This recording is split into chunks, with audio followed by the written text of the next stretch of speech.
ورحمة الله وبركاته. في فيديو اليوم سنتعلم جمع وطرح الكسور، والآن لنتعرف على طريقة وخطوات جمع وطرح الكسور معا. خطوات جمع وطرح الكسور: عند تعرضك لأي سؤال يحتوي على كسور وبينها عملية جمع أو طرح، ما الخطوات التي ستقوم بها؟ أولاً، سنتأكد بأن المقامات موحدة لهذه الكسور. يجب أن تكون مقامات الكسرين متشابهة، هذا أولاً. أما ثانياً، فنقوم بجمع البسط فقط أو طرح البسط فقط لهذه الكسور، بمعنى بعد توحيد المقامات نقوم بجمع أو طرح أي إجراء العملية الحسابية للبسط فقط. ولكن ماذا عن المقام؟ سأقوم بإنزال المقام كما هو في الناتج، لن أغير عليه أي شيء ولن أجري عليه أي عمليات جمع أو طرح. والآن لننتقل معا إلى المثال الأول. جد ناتج الجمع في الأشكال التالية. أولا، سأوضح عملية الجمع من خلال الأشكال، ثم سنقوم بوضع الأرقام التي تعبر عن هذه الأشكال. أولا، لدي الشكل الأول عبارة عن مستطيل كبير مقسم إلى 6 مستطيلات صغيرة، واحد منها فقط مضلل. سأقوم بجمعها أيضا مع مستطيل. لاحظ أن المستطيل الثاني أيضا مقسم إلى 6 أجزاء. هل يجب أن يكون التقسيم متشابه؟ نعم. المستطيل الأول مقسم إلى 6 أجزاء، والمستطيل الثاني مقسم إلى 6 أجزاء، هذا يعني أن المقامات موحدة. الآن يمكنني النظر إلى الأجزاء المضللة وجمع هذه الأجزاء معا. لدي هنا جزء مضلل واحد، ولدي هنا جزءان مضللان، فما النتيجة؟ سأضع المستطيل الأول الذي يحتوي على جزء مضلل وأضيف له الجزئين المضللين الآخرين، فيصبح لدي الشكل يحتوي على 3 أجزاء مضللة من أصل 6 أجزاء مضللة. لاحظ أن الشكلين ينطبقان معا، وهذا يعني أن مقاماتهما موحدة. الآن لنعبر عنها باستخدام الأرقام. في الفيديو السابق، وسأترك الرابط هنا في الأعلى، يمكنك الرجوع لفيديو الكسور والأعداد الكسرية. الآن سنعبر عن هذا الشكل باستخدام الكسور. لدي جزء مضلل من أصل 6 أجزاء، إذن 1/6 أو تقرأ سدس. أما الشكل الثاني فلدي جزءان مضللان من أصل 6 أجزاء، إذن 2/6 أو سدسان، بهذا الشكل. الآن عند جمع الكسور يجب أن نتأكد أن المقامات موحدة. المقام هو عبارة عن الجزء السفلي من الكسر، هذا الجزء يسمى المقام. لاحظ هنا المقام 6 والمقام هنا أيضا 6، إذا تأكدنا من الخطوة الأولى أن المقامات موحدة. الآن سنقوم بإجراء عملية الجمع فقط على البسط. من هو البسط؟ الجزء العلوي، 2 هنا و1 هنا، هذا يسمى بالبسط، هذا الجزء هو البسط. سنقوم بالجمع 1 زائد 2 فيعطينا 3/6. سأبقي. لاحظ أنني جمعت 1 و2 وهو البسط، نتج معي 3. أما المقام فهو الخطوة الأخيرة، لم أغير عليه شيء، سيبقى 6 كما هو في السؤال. لننتقل معا إلى المثال الثاني. ماذا لو كانت المقامات غير موحدة كما كانت في المثال الأول؟ جد ناتج الجمع فيما يلي. لدي 1/4 أو تقرأ ربع، زائد 1/8 وتقرأ ثمن، إذن ربع زائد ثمن. كم ستكون النتيجة؟ أولا، نعيد مرة أخرى الخطوات. كيف سأقوم بإنجاز هذه المسألة دون استخدام الأشكال؟ أولا، لدي هنا مقامات غير موحدة. قلنا بالأول نتأكد من المقامات الموحدة. هنا المقام 4 وهنا المقام 8، غير متشابهين. كيف سأوحد المقامات؟ أنظر إلى المقام الصغير ثم أقول كيف سأجعل المقام الصغير مشابها للمقام الكبير. لاحظ، لم أقل المقام الكبير، المقام الكبير لا يتغير عليه شيء نهائيا، لا أغير فيها أي شيء. إذن سأثبت هذا المقام، لن أغير فيه أي شيء، وسأنظر إلى هذا الكسر مقامه 4. الآن سأسأل نفسي سؤالا: كيف يمكن أن تصبح 4 8 من خلال عملية الضرب؟ سأبحث عن كسر مكافئ، وسنأخذ الكسور المكافئة في فيديو منفصل. الآن 4 لتصبح 8 سأضربها في 2، ولكن هل يجوز أن أضرب 4 في 2 وأترك البسط؟ طبعا لا، إذا هنا سأجري عملية الضرب على البسط والمقام بالشكل التالي: 2 ضرب 4 في المقام، أيضا البسط يجب أن يضرب ب2 حتى يكونان متساويان، حتى لا أغير في قيمة الكسر. الآن سينتج معي كسرا مكافئا، ومقدار هذا الكسر 2 في 1 2، 2 في 4 يعطيني 8. لاحظ أنه نتج معي كسرا مكافئا يساوي 2 على 8. الآن سأنزل الكسر الثاني، قلنا بأننا لن نغير عليه أي شيء فسيبقى كما هو، فسأنزل 1 على 8 كما هو.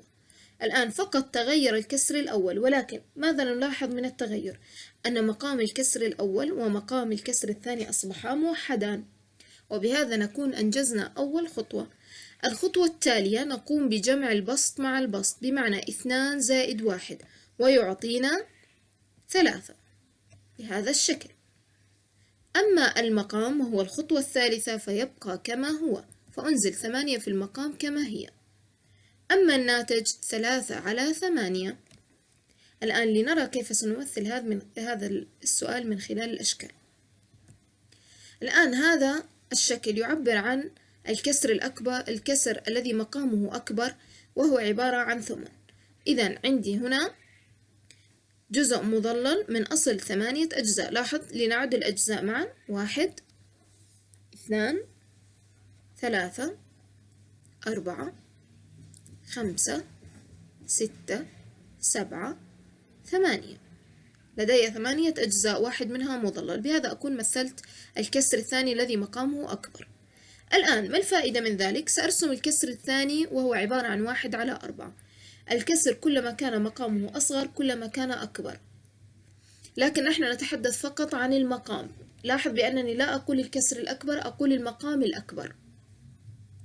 1 على 4 سأرسم مستطيل مقسم إلى 4 أجزاء وأضلل أحدها بهذا الشكل.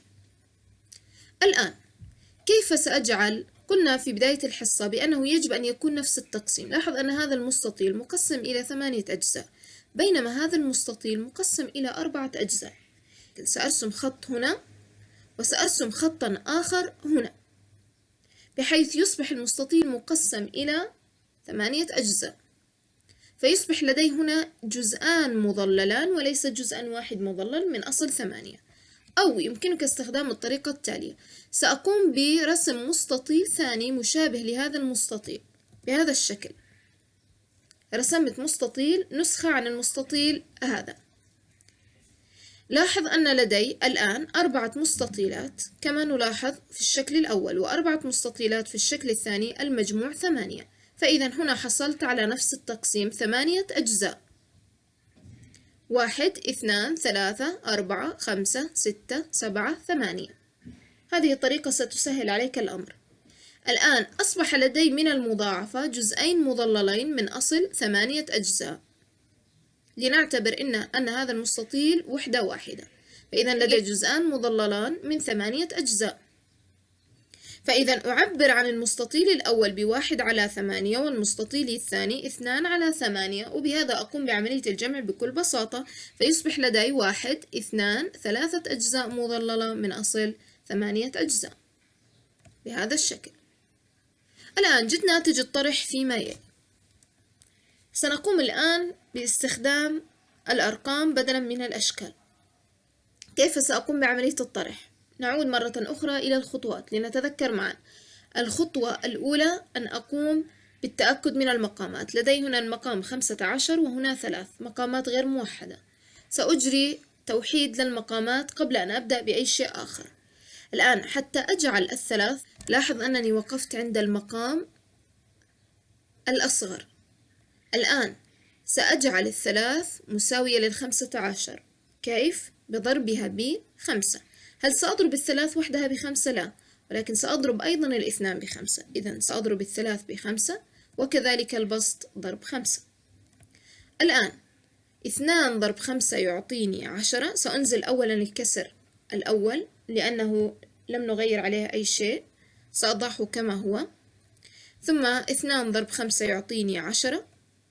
3 ضرب 5 يعطيني 15. الآن نعود للتأكد هل المقامات موحدة؟ نعم، 15 و15 موحدان متشابهان، فإذا الآن أجري عملية الطرح للبسط فقط. 12 ناقص 10، فقط البسط يعطيني 2 على المقام نفسه وهو 15.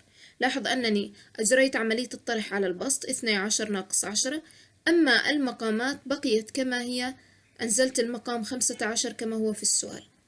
إذا الناتج 2 على 15. والآن لننتقل معا إلى التدريبات. التدريب الأول: جد ناتج الجمع والطرح فيما يلي. السؤال الأول: 2 على 3 زائد 1 على 6، كيف سأجري عملية الجمع؟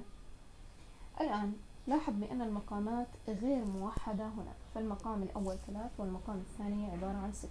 كيف سأقوم بعملية توحيد المقامات؟ سأجعل العدد 3 مشابه للعدد 6 من خلال ضربه بالعدد 2.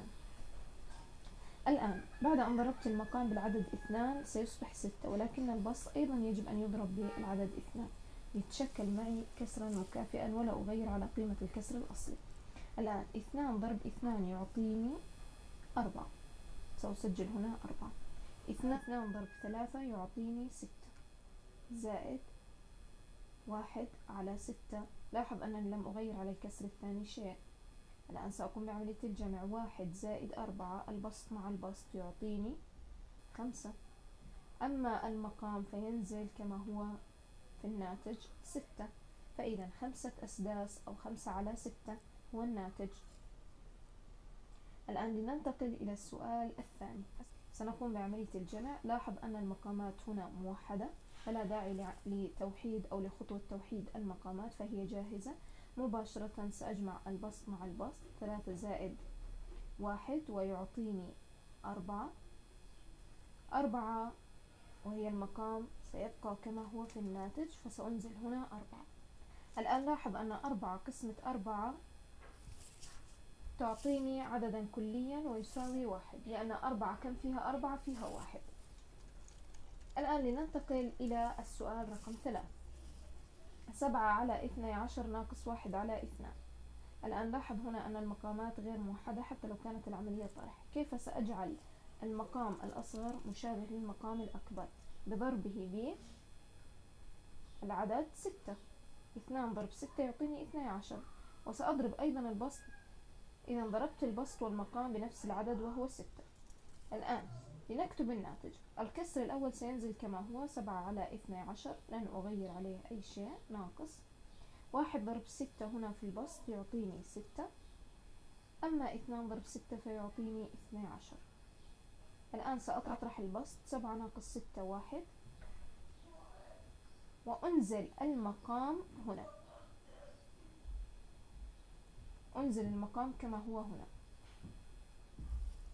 إذا 1 على 12 بهذا الشكل. الآن السؤال الأخير: 5 على 9 ناقص 1 على 3. الآن كما تلاحظ 5 على 9 ناقص 1 على 3 المقامات غير موحدة، فسأقوم بضرب الثلاث بالعدد 3 لتصبح 9، وأيضا الواحد سأضربه بنفس العدد وهو 3. سأنزل 5 على 9 كما هي، لن أغير عليها أي شيء، وسأطرح. الآن 1 في 3 يعطيني 3، 3 ضرب 3 يعطيني 9.